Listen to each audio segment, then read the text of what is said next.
Assalamualaikum grade 5. I am your teacher Varda Adil. I hope you are doing fine.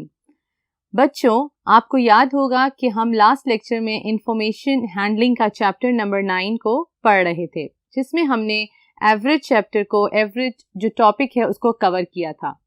आज के हम topic में study करेंगे different types of graphs को and different types of information को graph में किस तरह रिप्रेजेंट करते हैं उस चीज़ को भी डिस्कस करेंगे। आइए चलते हैं बोर्ड की तरफ। तो स्टूडेंट्स, अब हम स्टडी करेंगे डिफरेंट टाइप्स ऑफ ग्राफ्स को। पहले तो आपको ये समझना है कि ग्राफ्स हम क्यों यूज करते हैं। ग्राफ्स हम काफ़ी सारा डाटा को एक जगह कलेक्ट करने के लिए या एक जगह सम अप करने के लिए we use different types of graph. जो हमारे पास फर्स्ट ग्राफ है वो है ब्लॉक ग्राफ। आइए इसकी डेफिनेशन को स्टडी करते हैं। Block graph. A block graph is simple chart which display units of data with blocks. It has two axes and is a common method of recording information in math. Actually जो आपका block graph होता है ये आपकी information को gather करता है और एक in the form of graph आपके सामने show करता है। उसके अंदर हम small blocks के साथ उसको show करते हैं या represent करते हैं। एक example आपके लिए है जिसके अंदर हम एक इंफॉर्मेशन गैदर करेंगे और फिर उसको ब्लॉक ग्राफ के थ्रू प्रेजेंट करेंगे। So let's see that example. So students, हमारे पास एक चार्ट है जिसमें हमने काफ़ी स्टूडेंट्स का डाटा को कलेक्ट किया है। इसमें हमने क्वेश्चन किया था एक क्लास से कि उनके फेवरेट पेट्स कौन से हैं, और हमने फेवरेट पेट्स में जो नाम लिए थे वो थे dog, cats, rabbit and hamster. जिनमें से 3 स्टूडेंट्स ने कहा कि हमें डॉग्स पसंद है, 5 स्टूडेंट्स ने कहा हमें कैट पसंद है, रैबिट्स के लिए 2 स्टूडेंट्स ने हैंड रेज किया था और हैमस्टर के लिए 4 स्टूडेंट्स थे। ये तो हो गया, हमारे पास इंफॉर्मेशन गैदर हो गई। ठीक है, डाटा कलेक्ट कर लिया हमने in the form of chart. अब हम उसको ब्लॉक ग्राफ के थ्रू प्रेजेंट करेंगे। That is easy for us to understand कि कौन सा फेवरेट पेट हमें नजर आएगा। लाइक यू कैन सी, इसके लिए एक वर्टिकल लाइन और एक हॉरिजॉन्टल लाइन ड्रॉ करते हैं, जिसमें आपके जो पेट्स के नेम हैं we are going to write it on this side and the number of children जिनको ये पसंद है वो हम वर्टिकल साइड पे लिखते हैं। नाउ यू कैन सी, और ये इजीली आपको एक इमेज शो कर रहा है कि कितने स्टूडेंट्स ने कहा है उनका फेवरेट पेट क्या है। So with the help of this graph, we can figure out that cat is their favorite pet. After that, it's hamster. उसके बाद dog है और फिर उसके बाद rabbit है. So this is also a very nice way to present your data. In the next board, we are going to learn about a column and the bar graph. So let's go and study that. So students, जो next graph है वो है column और bar graph. It is similar to the block graph, but it has something else to include in it. इसके अंदर extra चीजें हैं जो हम पढ़ते हैं। A column graph display data in the vertical bars. इसके पास एक straight bars होती हैं। Blocks में तो you just add on the blocks के इतने numbers of children या आप उसके अंदर add on करते जाते हैं in the form of block. But in bar graph एक proper bar जो vertical shape में होती है वो represent करती है। और इसके कुछ कंपोनेंट्स हैं, जो पार्ट्स हैं, आपको बताती है कि ये बार ग्राफ है। और उसके कंपोनेंट्स कुछ ये हैं। Graph have 4 components. It has a title. Yes, it's very important in a graph to give a title. Title किस चीज़ का होता है? इट टेल्स अस अबाउट कि वो ग्राफ किस चीज़ के ऊपर है। किसी क्लास के ऊपर है, किसी फेवरेट स्पोर्ट्स के ऊपर है, किसी फेवरेट फ्रूट के ऊपर है, या how many number of girls or boys. It's actually telling you about the topic, or you can say that it is telling you that what you have gathered the information for. Next आता है हमारे पास labels. Yes, another important part. आप अगर ऐसे ही अपने bar graph को draw कर देंगे without telling the numbers or categories or something, you will not able to understand कि ये जो आपने एक बार ग्राफ ड्रॉ किया है इसका क्या पर्पस है। So, labels क्या हैं?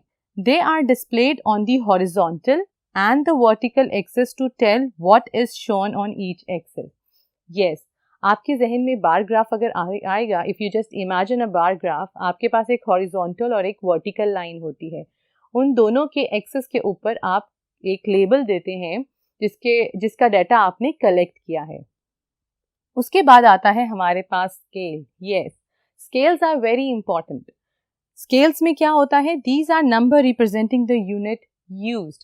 फॉर एग्जाम्पल, अगर आपके पास डाटा मोर देन 100 है and you want to represent it on a piece of paper, तो आप एक अपना स्केल को डिजाइन करते हैं, उसके अकॉर्डिंग अपना यूनिट रखते हैं। मे बी आप कह सकते हैं कि 1 ब्लॉक और 1 unit is equal to 4 students. आप इस तरह के, because if your data is quite big, लेकिन अगर स्मॉल है तो 1 square will be equal to 1 student or 1 fruit or any other thing that you have picked up to interpret your data. Then comes the categories. Categories are presented by the bar and labeled under each bar. Categories होती हैं कि आपने किन किन चीज़ों के लिए find out किया है कि कौन से, जिस तरह हम pets की बात कर रहे थे तो कितने different kinds of pets हमने use किए. Actually these are their categories. आइए इन सब 4 कंपोनेंट्स को हम एक ग्राफ की एग्जांपल से अंडरस्टैंड करते हैं।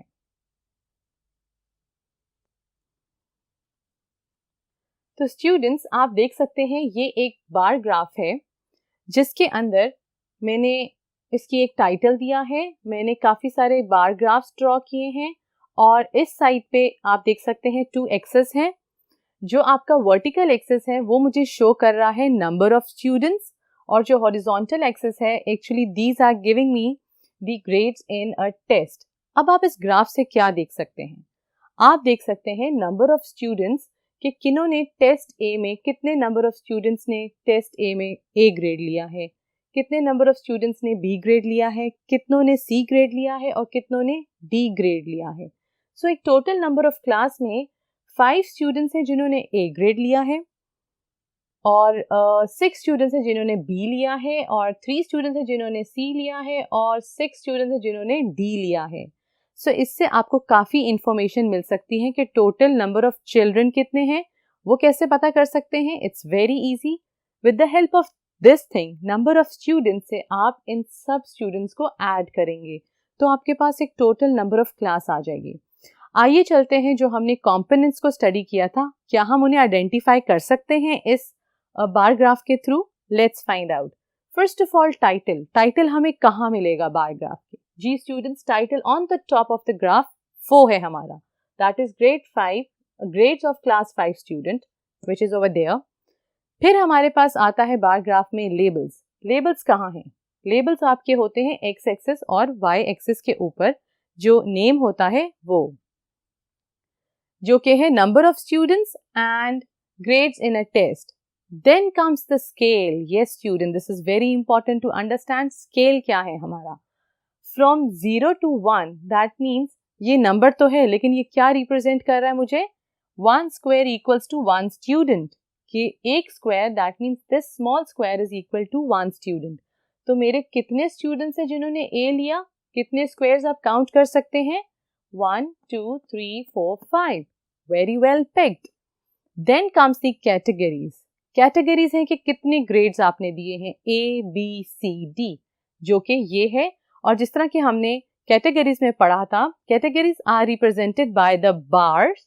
You can see these are actually the categories and labelled under each bar, and the labels under each bar is called the categories. I hope आपको ये अंडरस्टैंड करने में मजा आया होगा, और आज तक के लिए इतना ही। Let's do the exercise in the next lecture. Take care. Allah Hafiz.